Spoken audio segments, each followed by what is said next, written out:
You are looking at Julian's pronunciation guide, where we look at how to pronounce better some of the most mispronounced words in the world, like this other curious word. But how do you say what you're looking for today?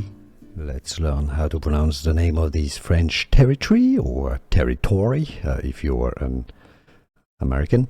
It's a French archipelago, several islands. The French pronunciation first, Saint-Pierre. Saint-Pierre, yes, in French the T to Saint is silent. Saint-Pierre and Miquelon. Saint-Pierre and Miquelon. Now in English you can say it as Saint-Pierre, Saint-Pierre, and Miquelon, Saint-Pierre and Miquelon. Here are more videos on how to pronounce more confusing words and names too many mispronounced. Like this video if you found it useful. I appreciate your support. I'll see you soon and thanks for watching.